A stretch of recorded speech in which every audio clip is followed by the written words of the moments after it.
Sir, you're charged with especially aggravated kidnapping. You're also charged with aggravated assault, and you're charged with theft of a firearm worth less than $2,500. You're talking about stuff that is not relevant. Hello and welcome to the Court of Public Opinion. I am the recovery addict, and boy do I have a case for you today. Why is the dog chewing on this guy?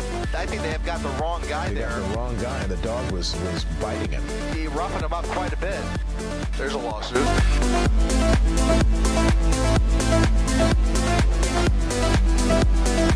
Nine out of 10 judges prefer watching the Recovery Addict live stream in their court. The fireworks are not done. Now we're getting commentary on the case.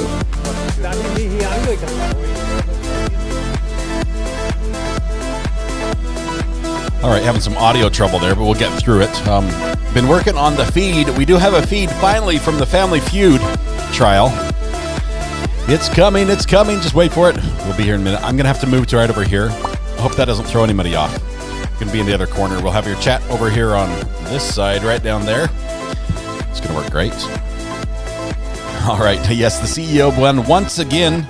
Let's see. There she is. Sharon McDonald, congratulations. It's a little smaller, but we've got to squeeze everyone in. Make room. Get comfy. Let's see. We'll figure out. We might make it a little bit bigger here. Let's try that. All right. Here's what we have. We've had a lot of things today. We've had a lot of things. Sharon McDonald, congratulations. The internet is all yours. You know what to do. Get her done. Get her done, as Rick would say. We are going to begin. We're going to kick this off. This pool feed from the Family Feud case has been released from this morning. So we have the opening statements now. So it sounds like we're going to have all of this sort of delayed. We're going to be on like a half-day delay as we go through the whole trial. Hopefully that doesn't cause any problems with anything, but that's the goal. We have the feed pulled up now, which is great. I've done a little bit of work on it because honestly, the audio is not great. I think whoever mixed the audio for this live feed possibly recorded a band or a choir previously, and they're all about mixing, having left and right audio, and the judge comes into one ear and the defense is over here. So we're all over the place. I'll do what I can with the pan to try to just get the sound to work for everybody, because I know sometimes if you guys only have right audio or only left audio, you don't hear anything because your phone device doesn't play stereo. It just loses that other track. So bummer for you. We'll try to fix it as best I can. So work with me a little bit. We'll get that sorted out. I've also put a little bit of a lot of work on this to try to make the sound a little bit better. It does get better. And we have some fireworks to start this off. It seems like an open and shut case as the prosecution leads off with their opening statements. But there will be objections. And they're cut out. This pool feed has already trimmed down the breaks. I'd like to, hopefully that happens the whole way, so we're going to save time. The video today is about 45 minutes long, I think. It might be a little longer. Maybe what I saw was about 45 minutes. So we're going to get this pulled up right here. Bring the judge, bring the jury. We're going to start off with a bang. Here we go. And now it is time for the attorneys to give their opening statements. And Mr. Jones, would you like to make an opening statement? I would. All right. You may proceed. May it please the court, If may. opposing counsel, ladies and gentlemen of the jury. The last minutes of Becky Bliefnick's life were not spent surrounded by family, friends, and loved ones. The last minute of Becky's life was not spent in the warm embrace of her three children, Deacon, Grayson, and Arlen. The last minutes of Becky's life were not spent in love and compassion and tenderness.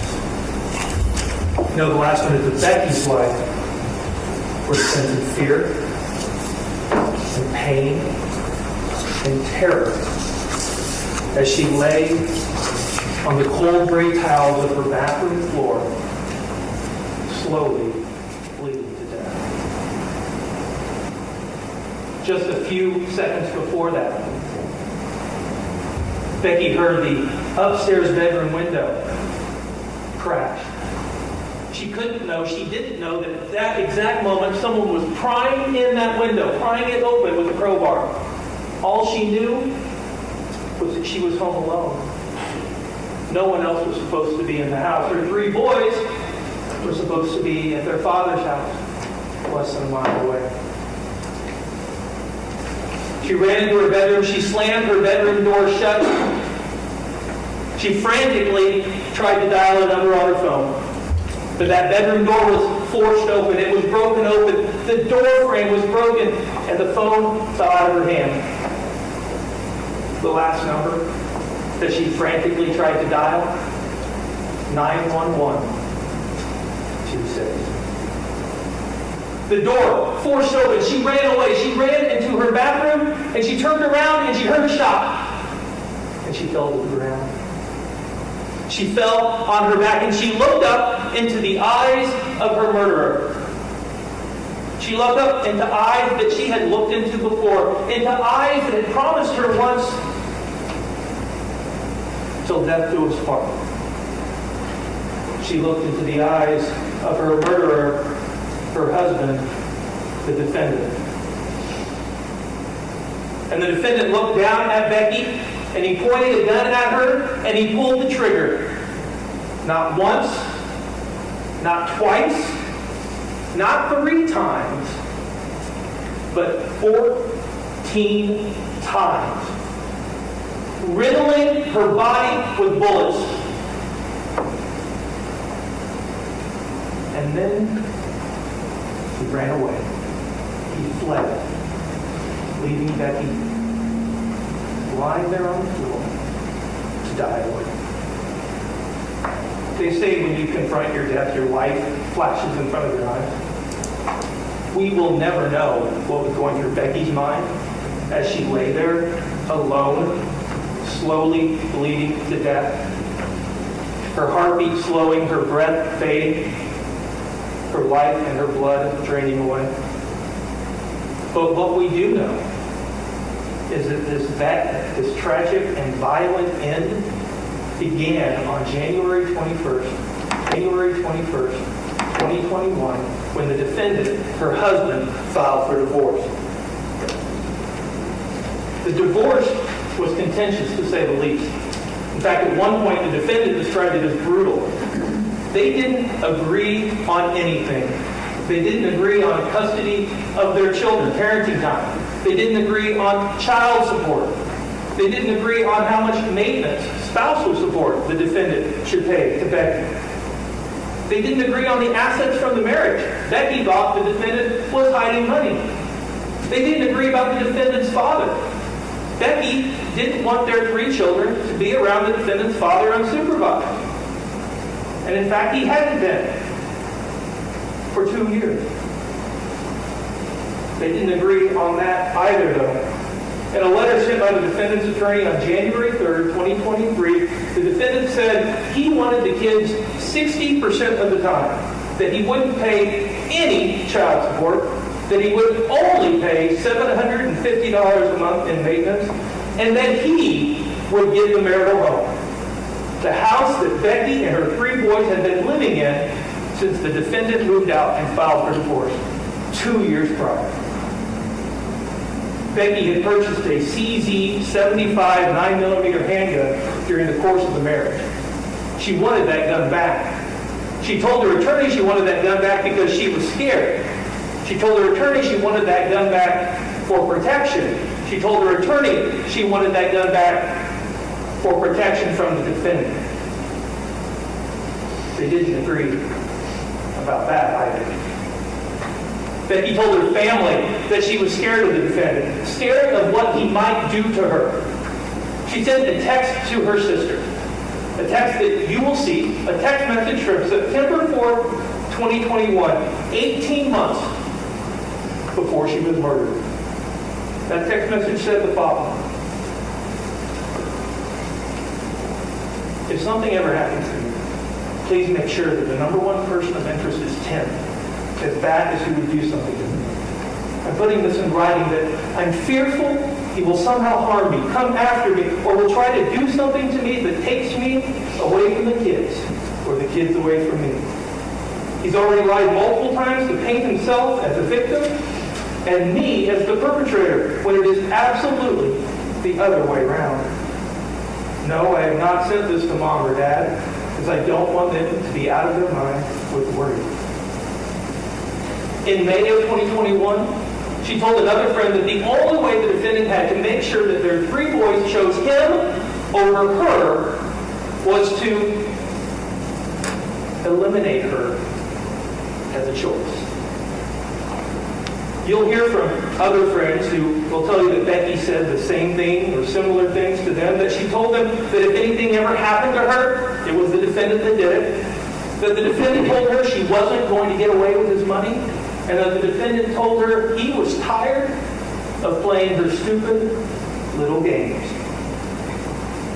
In March of 2022, less than a year before her body was found, shot 14 times, laying on that bathroom floor, she told a friend that the defendant wanted her to suffer, that he cared more about hurting me than anything else, and that she would never trust him to let him in the house if it was just us. Becky told her friend in that same conversation, less than a year before her body was found, shot 14 times, laying on that bathroom floor, that she was super nervous for when this ends. And that if the defendant didn't get his way, he might literally lose his mind. Well, the end of the divorce was finally in sight for Becky in February of 2023. The final hearings were scheduled to start on March 2nd, 2023. She was going to testify about the children, about the defendant's father. She had witnesses lined up and subpoenaed and to testify about that thing. She was going to testify about the assets. She was going to testify about the marital home. Her day in court was coming. The end was in sight. The hearings were scheduled. A judge was going to make a decision. But Becky never got to testify. She never got to have her witnesses called. She never got to have her day in court. Because on February 23rd, 2023, the defendant murdered her.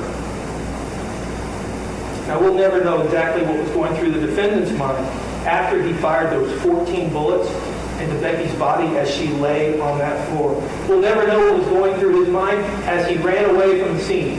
But what we do know is that when he fled, when he ran away, he had not committed the perfect crime. He made mistakes. Mistakes that ultimately led to his arrest. Mistakes that ultimately led to us sitting here May 23rd, 2023, 3 months to the day from Becky's murder. It's fast. Mistake number 1. All around Becky's body were small pieces of plastic. Pieces of a plastic bag. Pieces of a plastic Aldi bag that the defendant had used to wrap around the gun to try to make a homemade silencer and to collect the shells that are ejected from the fire. But that bag didn't work. In fact, mistake number 2, all around Becky's body were 8 shell casings. And mistake number 3, when the defendant had climbed up to that second-story bedroom window and pried it open with a crowbar, he left tool marks on that window. And less than a week later, when the police were able to obtain a search warrant for the defendant's home, they found multiple Aldi bags that were consistent with the pieces that were found all around Becky's body. And on those small pieces of plastic, there was DNA. And the defendant's DNA couldn't be excluded from that DNA. In fact, it's 8 times more likely that it's the defendant's DNA than 2 unrelated individuals. And in the basement of the defendant's home, they found a crowbar. And that crowbar couldn't be eliminated from making the tool marks that were found on that bedroom window. And in fact, that crowbar has microscopic details. And that tool mark has microscopic details. And the microscopic details on the crowbar and on the tool mark are consistent. And in the basement of the defendant's home, the police found 27 shell casings. Now, each time the semi-automatic handgun fires a bullet, a shell is ejected, and the gun bullet goes through the barrel. And each time a gun fires a bullet, both that bullet and that shell casing are marked by the mechanics of that gun. And just like fingerprints, each gun leaves the same mark on every bullet and every shell casing it fires. And just like fingerprints, everybody has a different fingerprint. Well, every gun leaves different marks on the bullet and shell casings that it fires. The Illinois State Police examined the bullets that were removed from Becky's body and the bullets that were found at the scene, and they found that all of those bullets were fired by the exact same gun. And they examined the 8 shell casings that were found all around Becky's body, and they found that all 8 of those shell casings were fired by the exact same gun. And they examined the 27 shell casings that were found in the defendant's home. All 27 of those shell casings were fired by the exact same gun. And the 27 shell casings that were found in his home, and the 8 shell casings that were found all around Becky's body, those were compared. And guess what? All those shell casings were fired by the exact same gun. The 27 casings that were found in his home were fired by the exact same gun that shot and killed Rebecca Bliefnick on February 23rd, 2023. But his mistakes didn't just begin and end on February 23rd, 2023. In January of 2023, just a few weeks before he killed Becky, he asked a neighbor who lives directly to the east of him. He asked him, "Do you have any video cameras that cover your backyard?" And remember how Becky had not wanted the defendant's father to be around the boys and how he hadn't been around them for 2 years? Well, on February 23rd, 2023, hours before anyone except her killer knew that she was dead, the defendant brought a Little Tykes basketball to his father's house. And on February 23rd, 2023, those 3 boys, Deacon, Grayson, and Harlan, they were supposed to walk home to Becky's house. But instead of doing that, the defendant arrived an hour early. An hour before the boys were released from school.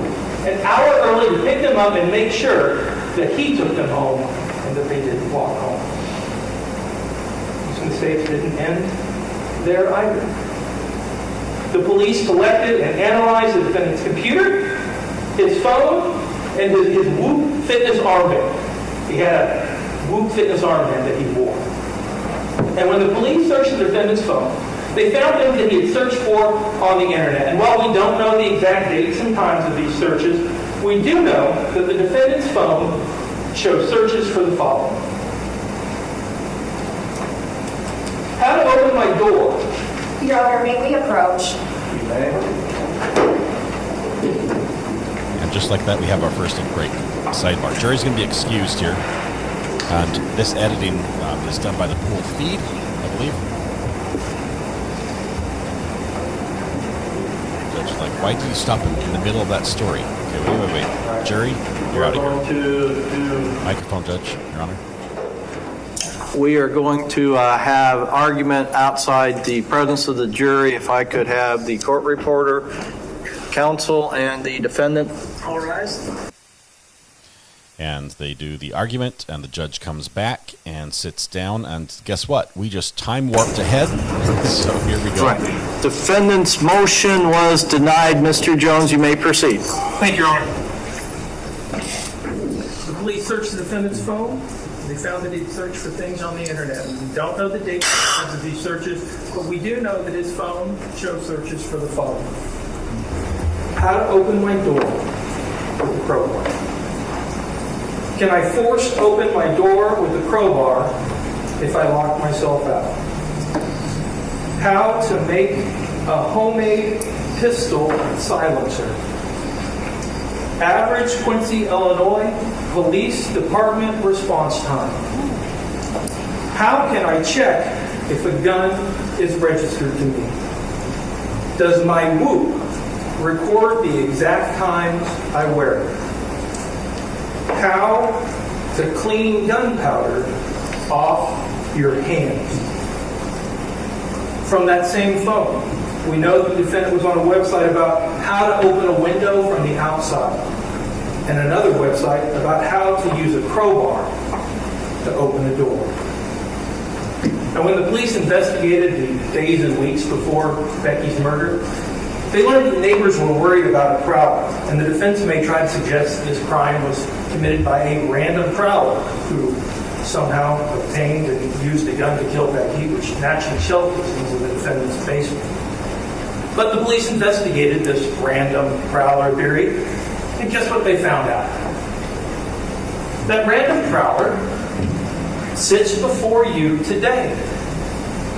That random prowler isn't random at all.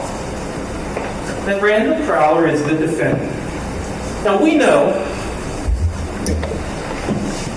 that on the evening of February 13th, 2023 at 11:44 p.m., Ted Johnson, a man that Becky had been seeing, came to her house at 2528 Kentucky.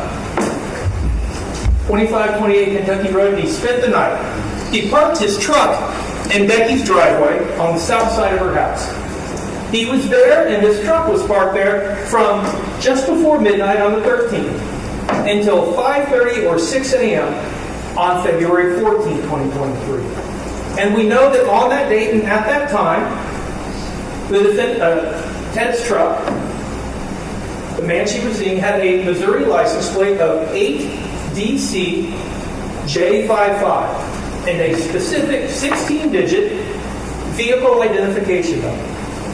We know at the same time the defendant lived at 1641 Hampshire, about a mile from Becky's house. And on February 14, 2023, at 12:37 a.m., a random prowler was seen on Taylor Hyman's Blink driveway camera. Now, Mr. Hyman is Becky's next-door neighbor. They share, well, not share, Mr. Hyman has a driveway between their houses, and he has a driveway camera, a Blink driveway camera. And at 12:37 a.m., a random prowler is seen on that camera. Now, we also know on February 14, 2023, at 12:29 a.m., a person is seen riding a bike south on 20th, away from the direction of the defendant's house and towards the direction of Becky's house. And at 12:31 a.m., that person is seen turning east on Prairie Avenue in the direction of Becky's house. And at 12:37 a.m., a person is seen, a random prowler is seen in Taylor Hyman's driveway, walking in the driveway between Taylor Hyman's house and Becky's home. Now, the defense will say, and rightfully so, you cannot tell from those videos who that person is. You can't see their face. You can't tell who it is. You can't see who it is just by looking at the video. But on February 14, 2023, at 12:52 a.m., you see a person riding a bike north on 20th Street in the direction of the defendant's home. And on February 14, 2023, between 1 a.m., 1:10 a.m., and 1:48 a.m., the defendant's work laptop was used to make over 200 searches. Searches for the following. This is good. License plate lookup. Illinois license plate lookup. Free VIN check reports and VIN check. Missouri license plate lookup. Free Missouri license plate lookup. Missouri state records. Searching for 8DC J55. The license plate from Ted Johnson's truck that at that exact moment was parked in Becky's driveway. Search results for the exact same 16-digit VIN number assigned to Ted's truck. And we know that on February 14, 2023, at 1:32 a.m., 1:32 in the morning, the defendant's phone was used to call 573-526-3669. That's the phone number for the Missouri Department of Revenue at 1:32 in the morning. Don't call them. Now, on February 22nd, 2023, a random prowler was again seen on Taylor Hyman's driveway camera at 1:05 a.m. and seen again at 1:53 a.m. And just like on February 14th, 2023, we see a person at 12:57 riding a bike south on 20th Street. And just like a week before, at 12:59, we see a person headed east on Prairie from 20th Street on a bike. And at 1:05, the random prowler in Taylor Hyman's driveway. And just like a week before, at 1:10 in the morning, we see a person headed north on 20th Street and in the direction of the defendant's home. Then, about 46 minutes later, about an hour later, at 1:46 in the morning, we see a person headed south on 20th Street, turning east on Prairie at 1:48, and at 1:53, just like a week before and just like about an hour before, random prowler on Taylor Hyman's driveway camera. And just like a week before and just like an hour before, we see a person headed north on 20th Street away from Becky's home and towards the defendant's home at 2:06 a.m. And on the date This is good. of Becky's murder, February 23rd, 2022, at 12:55 a.m., you see a person riding south on 20th Street by the bus barn. And at 12:57 a.m., we see a person riding south on 20th and turning east on Prairie. And at 1:11 and 10 seconds in the morning, we know that Becky's phone, which was found behind that door that had been broken in, that had been shoved in, that had been damaged, that phone was found behind that door. And at 1:11 and 10 seconds in the morning on February 23rd, she tried to dial the number 91126. And at 1:12 a.m., her front door opened and stayed open. There's video from the bus barn on 20th Street and from Prairie on 20th Street on February 21st as well, showing the same thing. You'll get to see that as well. And as the defense will point out, and again, rightfully so, you cannot tell from those videos who's on the video. You can't tell solely from the video who it is. You can't see their face. You can't tell anything about them. But the defendant made a mistake. Remember how I told you that the police seized his computer and his phone? Well, you're also going to hear how the police found an abandoned bike less than half a block from the defendant's house. And how that bike didn't have any reflectors on its wheels, just like the bike on 20th Street. And you'll hear how on the defendant's phone he had a fake Facebook account under the name John Smith.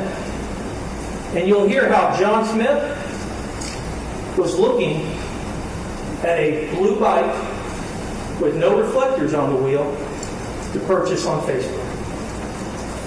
And you'll hear that on February 14th, between 2 p.m. and 1:10 a.m., when his computer started searching for Ted Johnson's phone number, license plate number, over 200 times, well, there was no computer activity on his computer at all between 2 p.m. and 1:10 a.m.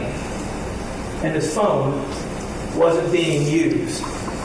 And on the 21st, when we see this person on 20th Street and turning east on Prairie, the defendant's computer, no activity, and his phone is locked. It isn't being used. And on February... The clicking of the pen by the defense is annoying me. 2023, when we see this mysterious person on the bike and the random prowler in Taylor Hines' driveway, no activity on the defendant's computer, and his phone is locked. It isn't being used. And on February 23rd, the day of Becky's murder, at 12:55, the defendant's phone is locked. It isn't being used, and there's no activity on his computer. And at 12:57, the computer isn't being used, no activity, and his phone is locked and isn't being used. And at 1:11 a.m., when Becky is frantically trying to dial 911 on her phone, the defendant's phone is locked and isn't being used, and there's no activity on his computer. And at 1:16 a.m., and that person's riding their bike away from Becky's home, where there sits at that exact moment 8 shell casings around her then dying body. And they're riding towards the defendant's home, where there were 27 shell casings that exactly match those other 8 shell casings. The defendant's phone is locked, it isn't being used, and there's no activity on his computer.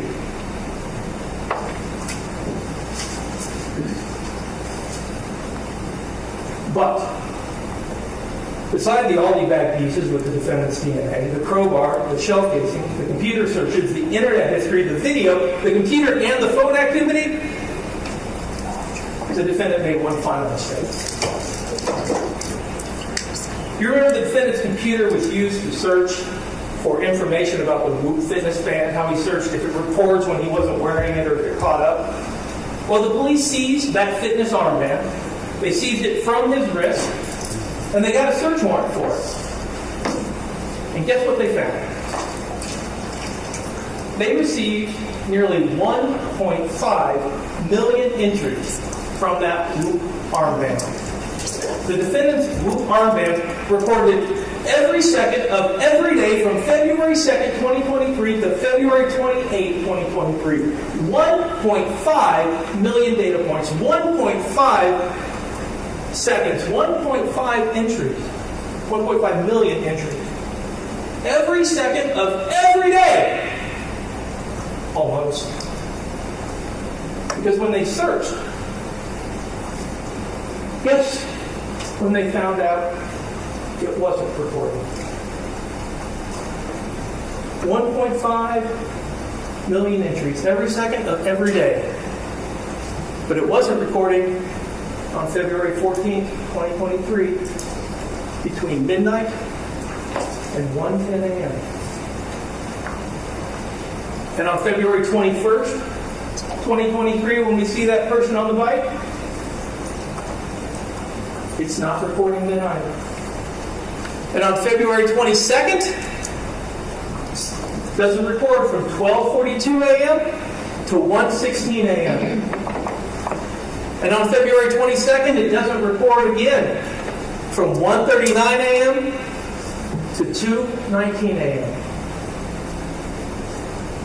1.5 million seconds, 1.5 data points, 1.5 entries, nearly every second of every day,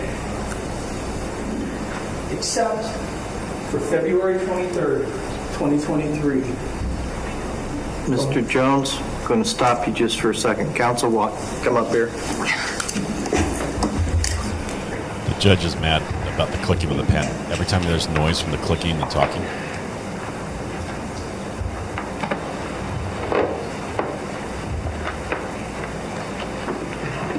So be more respectful. Sorry to interrupt, Mr. Jones. You may proceed. Every second of every day, except for February 23rd, 2023, from 12:36 a.m. to 2:01 a.m. That Whoop armband recorded every second of every day, but not the seconds, when the defendant rode a bike down 20th Street. Every second of every day, but not the seconds, when he climbed up to that second-story bedroom window and pried it open with a crowbar, just like he read on the internet. every second of every day, but not the seconds when he broke open that bedroom door. Every second of every day, but not the seconds when he pointed a gun at Rebecca Bliefnick as she lay on that bathroom floor and pulled the trigger 14 times. That Whoop armband recorded every second of every day, but not the seconds when that man ran away, fled the scene, and left Becky on that floor, slowly bleeding to death. Terrified, scared, and alone. Thank you, Mr. Jones. Ms. Stock, before you start your opening, we are going to, I need to discuss something with counsel in chambers. Ladies and gentlemen, in the audience and the jury will be just a couple minutes, but you're able to stand up, stretch, That's her way he's yelling do at us. whatever you need to do. We will be right back. We'll be right back after we go to the bathroom. Okay, now they're back. We are back on the record and ready for the defendant's opening statement. And Ms. Schnock, you may be heard. May it please the court, counsel, ladies and gentlemen, good morning. I would tell you all thank you for being here, but let's be real, none of you had a choice. That was a good story that Mr. Jones just told you. And that's exactly what an opening statement is. It's a story. It's not evidence. The evidence is going to come from that chair right there through witness testimony and through exhibits. Just because Mr. Jones just said it in his opening statement, just because I make it or say it in my opening statement doesn't necessarily make it true. It doesn't make it evidence that you should consider in making your verdict. That's going to come from that chair right there. Now, the cool thing about being a juror in this matter is that you get to determine what you believe. You get to determine who you believe, who's credible, what's believable, what weight to put on the evidence. You get to determine what the evidence proves and what the evidence doesn't prove. You are the ones that make those decisions, nobody else does. Now, yesterday we went through several different propositions of law, and we asked you all about those different propositions of law, and your answers to those questions are one of the reasons why you are all sitting here today. And one of those propositions of law is that the burden of proof in this matter is on the people. It is on the state. It's not on me, and it's not on Tim. And the burden of proof is proof beyond a reasonable doubt.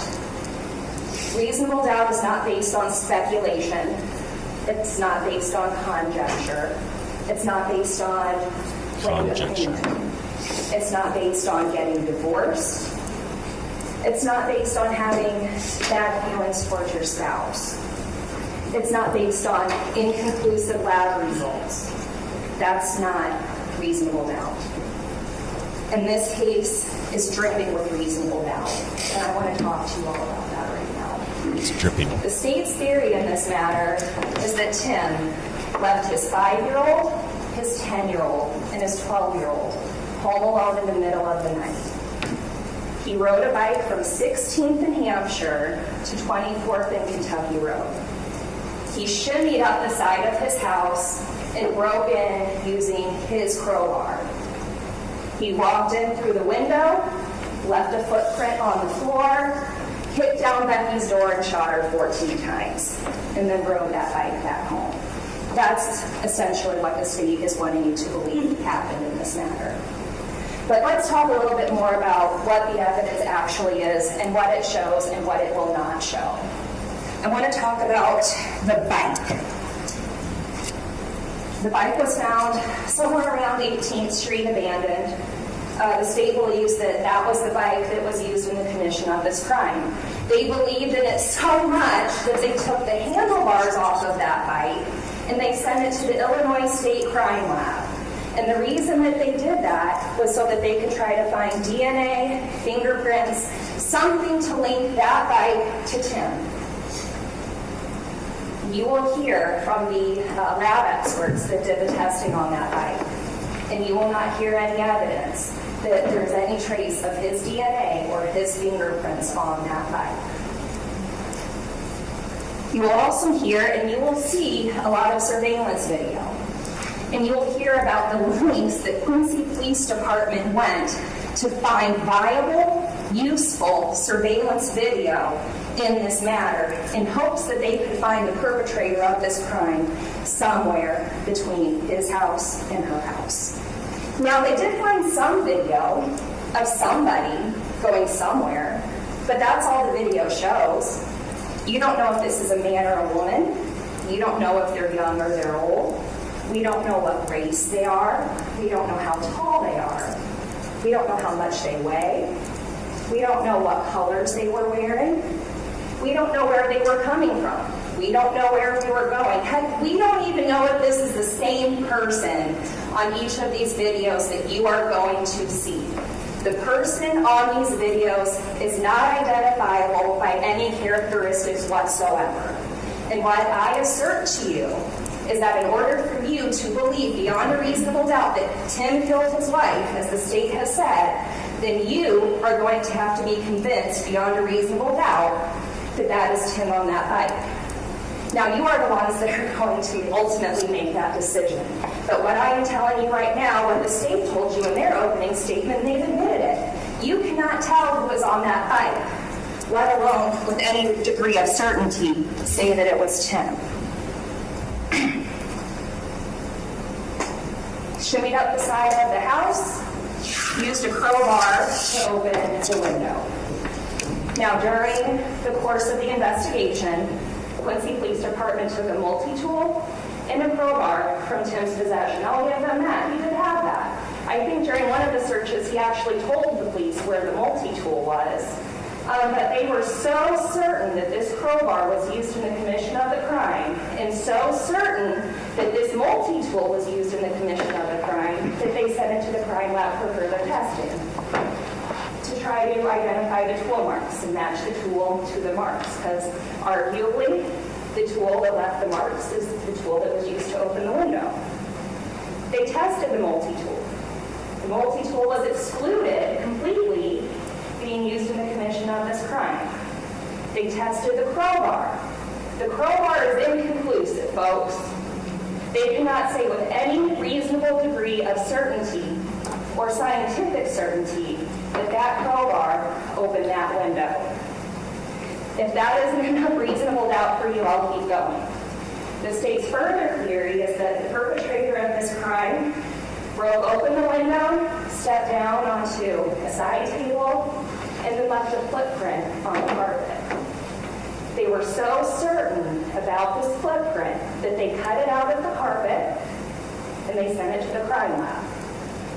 They took no less than 6 pairs of Tim's shoes during the execution of their search warrants, presumably thinking that if Tim did this, certainly whoever left that footprint did the crime. You linked the footprint to Tim, case closed, job done.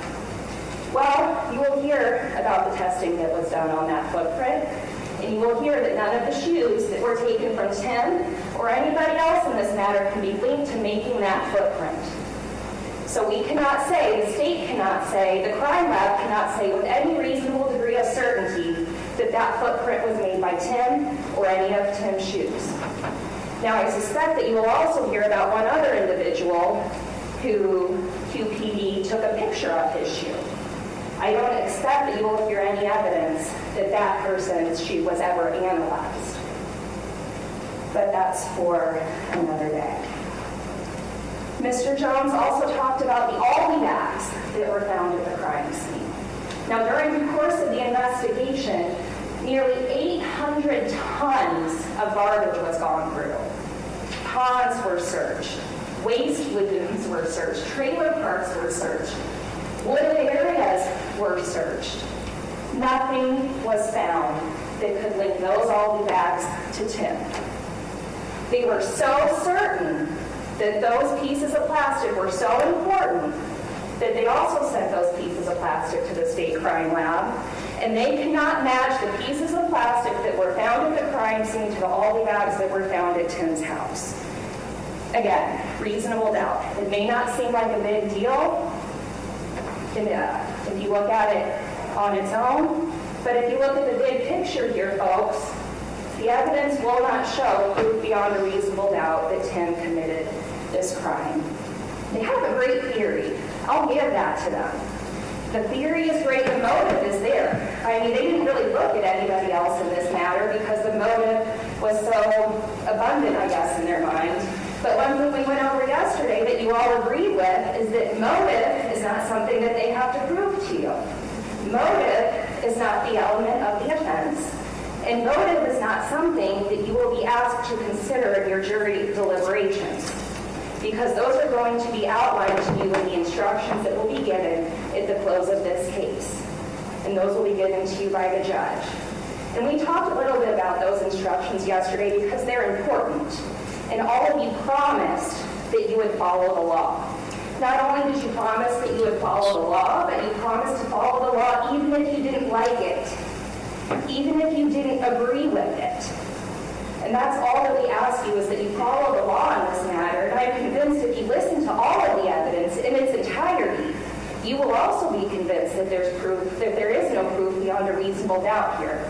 Because everything that they're giving to you from the crime lab, majority of it, is going to either exclude Tim or it's going to be inconclusive. Everything else is rhetoric, girl talk, and divorce talk. And that's something that we also touched on yesterday. Should be good. Statistically speaking, 50% of us in this room have been divorced. Some of you talked about that, having to go through that experience yesterday. But getting divorced is not an element of murder. People are not always on their best, or people are not always their best when they're going through a divorce. Things are said. Oh, that happens. I've been doing divorce law for 12, 13 years now, and I've had to see a good one. No divorce is good, but it's not murder. Their divorce was winding down. It had been set for a final hearing several times before Becky's murder.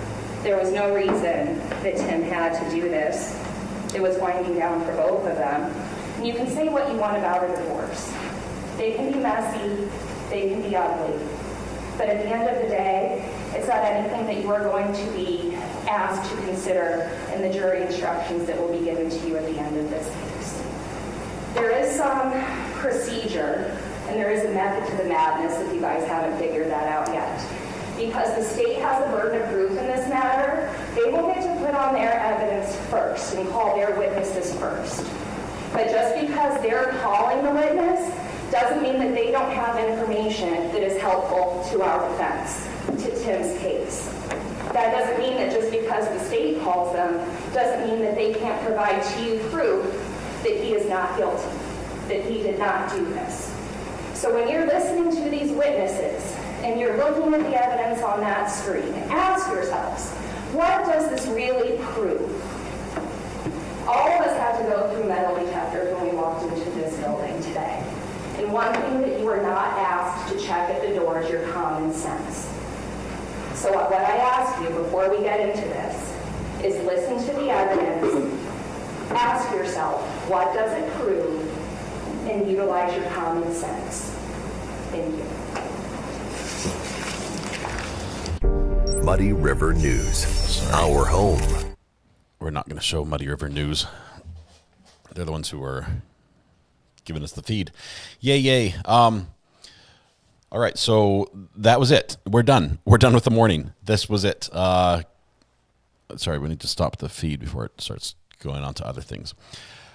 So that came from WGE something, I forget, via Muddy River News. Thank you for that. Those are opening statements. What do you think of the case so far? This is the Family Feud trial. We thought we weren't going to get a live feed. We were right. We did not. But the judge is allowing the delayed video to come out, so that's what we're getting. We'll probably finish it for the day right here. They are still going on. There's still testimony happening right now. Then tomorrow morning, we're going to pick up on this afternoon. So we'll be half a day behind. So what we saw just now happened this morning. Tomorrow, we'll start with what happened this afternoon. And we'll continue through half a day behind on everything. This is the Family Feud trial. The husband was on Family Feud years ago. He with his family was on Family Feud. He had just been married, I think, and Steve Harvey had asked the question on the board, all the right answers, or most common answers. What was the biggest mistake you made at your wedding? And his answer was saying "I do." And now here we have him accused of murdering his wife after what looks to be a very ugly divorce proceeding that was underway. So that's where we are. We've heard a lot of evidence. It seems like an open and shut case from the state's point of view.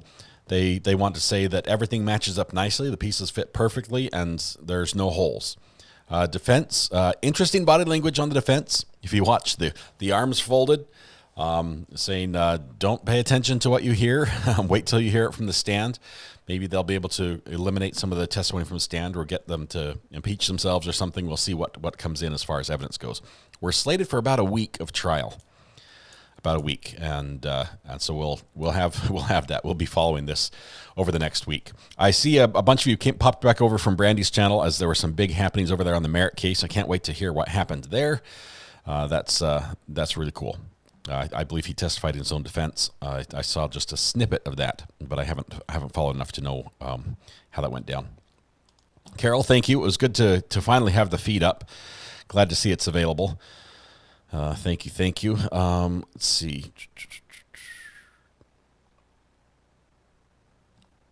see.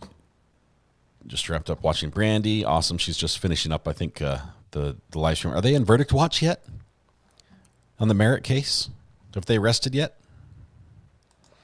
Defense was teaching the jury.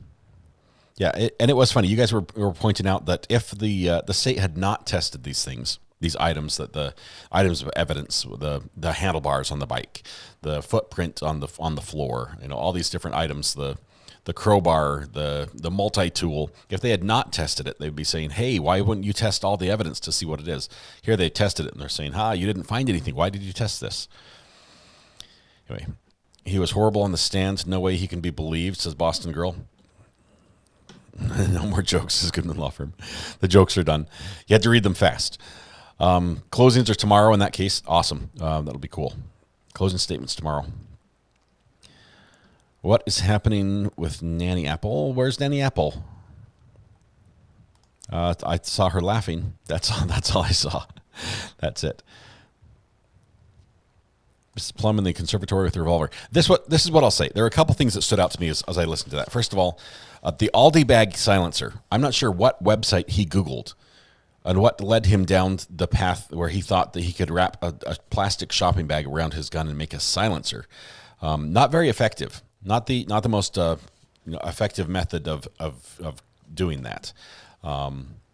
It also apparently didn't even catch the shells if 8 of the 14 made it through the bag or out the opening or burned through the bag, which is a possibility as well. Some of those guns, those casings come out hot. Surprised that it would burn through a bag, but still very, very warm.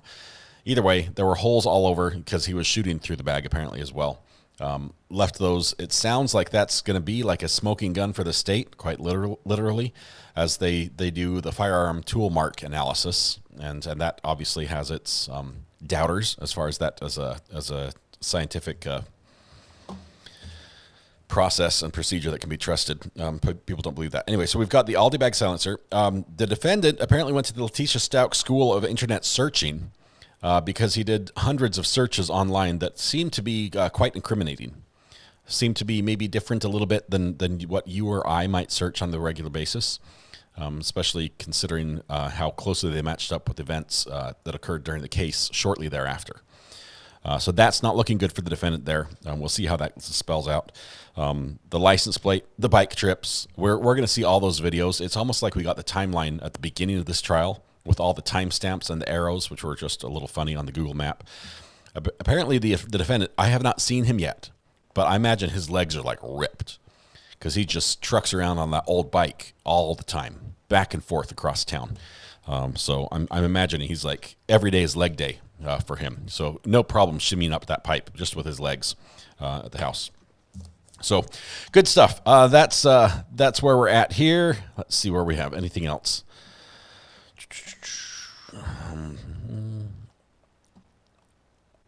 Let's see. Smoking bag, perhaps, a little bit. Yes. It's more about gunshot residue. Yes, how do I get gunshot residue off my hands after committing a murder? That seems like a commonplace Google search for most people. Read a lot on Timothy, who was having issues way before this crime. Apparently, there's some issues, obviously, with his dad as well, because she didn't want the dad around the kids. Then he goes out and buys a little tyke basketball hoop at his dad's house or something. Okay. Anyway, my search is similar because of true crime searches. Pantufel, you search whatever you hear about, right? So at least you have all the searches. Then there's some consistency there. Because if you were suddenly accused of a crime, you could say, yeah, but I searched look at how to drown people, how to poison people. I've got all the searches on here, and I didn't do those things. These murderers certainly don't watch any murder trials. They all seem to make the same mistakes. Ivan says, for those who've asked Recovery Addict, Ricky and I are in talks of gathering software to begin joint podcast reaction videos. Stay tuned. P.S. All right, send the link. I'll do that. Ivan, I forgot yesterday. I'll do that. Thanks for the reminder. Linda Bearcloth says, Recovery Addict, sorry if I missed, but is the punishment the death penalty? No.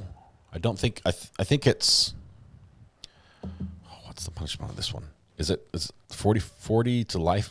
What am I thinking that's...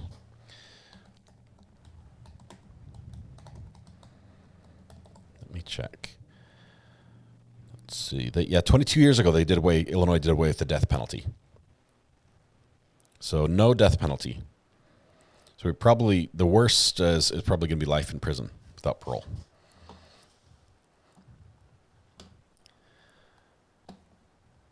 Okay. Merritt case is arrested, closing arguments Monday, then goes to a jury. Merritt testified. That's a surprise. Probably did not do him good. Usually doesn't. YouTube is glitching hard. If you're seeing doubles or comments repeating, refresh. It's been a little weird today on the YouTube side.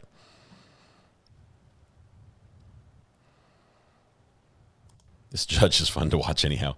He's very entertaining.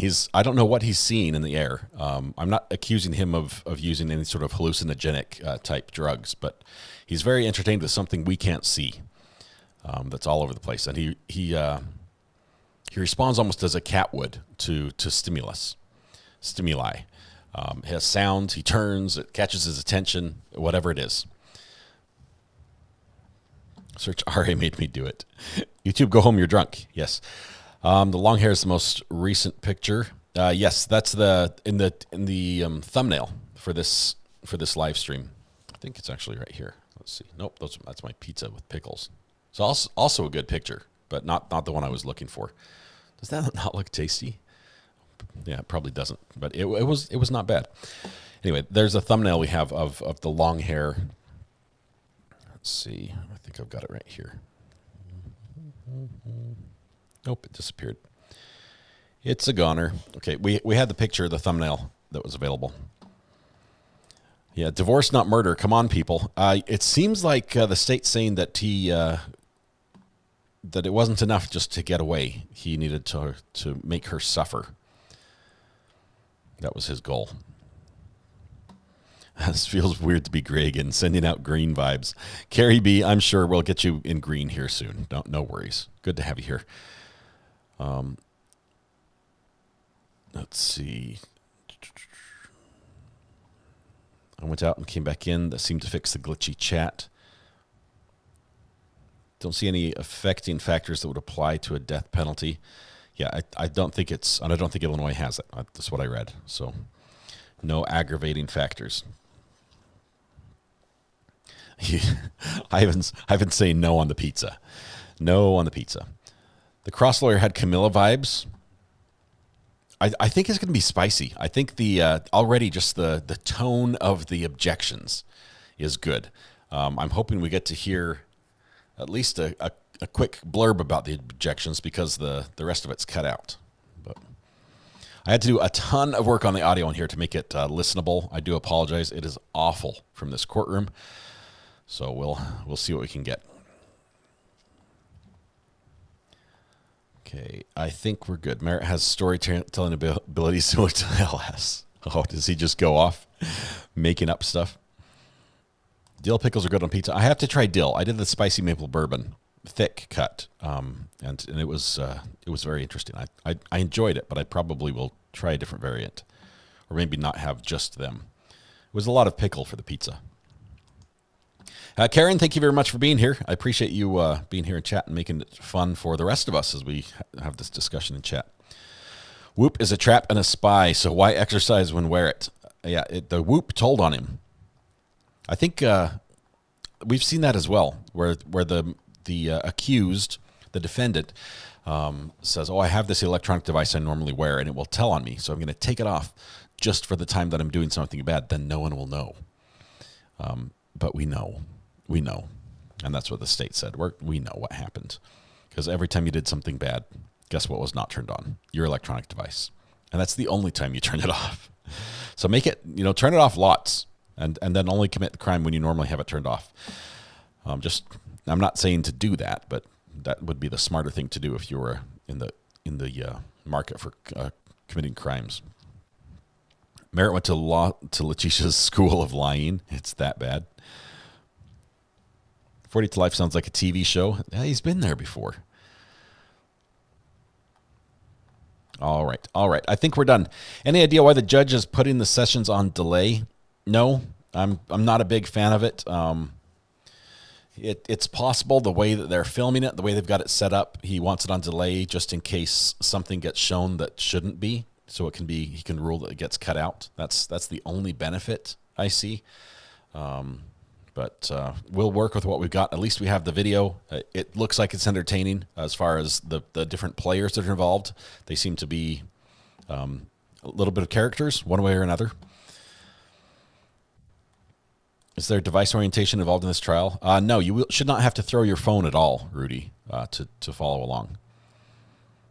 No, Harda gives good how-to advice. Just saying, I can help you out of a jam.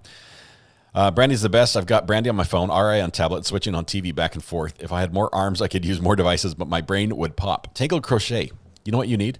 You need one of these devices right here, where you can pull in up to, 8 different feeds from different sources all at the same time, and you can watch them simultaneously and turn on the sound for whichever ones you want on and off, or make certain ones big screen. It's awesome. What time tomorrow?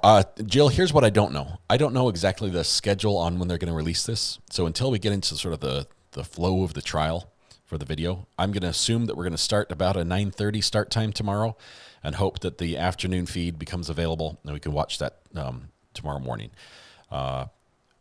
With a little luck, they're going to be trimmed down as well all the way through this and be pretty quick. Merit testimony was made up of delusional, crazy, unreal testimony.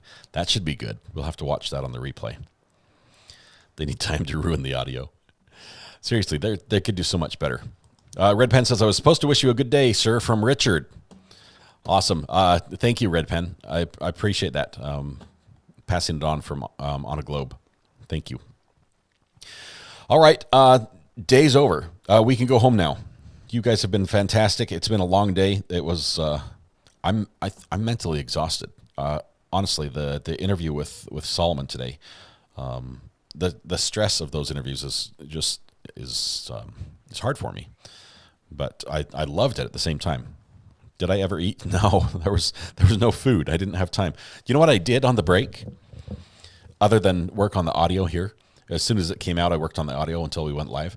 On the break, I went outside and we wrapped our Airbnb in Tyvek. So that's what I did during the break. So we've got that up. We're about ready to start putting the siding on. It's just going to be good. Merritt's clearly delusional. KR, thank you very much. Appreciate it. Appreciate all those who were just awesome. Even though you didn't agree with what Solomon was sharing with us, I appreciate the politeness we had in chat. Watching you from my big TV and keeping up with comments from my phone. It works best like that. The chat on the TV just covers so much of the screen. I do apologize. I wish I could move the chat for you. Thank you, Lost Souls Paranormal, as well. Diet Coke Mama, good to hear from you. Good interview. Thank you very much. Thank you. Have a wonderful day. I'll have Mrs. Zari call you here sometime soon. I'm sure she wants to talk. And Diet Coke Mama, just so you know, my oldest is now a resident of the same state you're in. he is back in living with my mom. So pass that along to any relevant relevant individuals that might like that information. Things are hopping along back there. Thank you.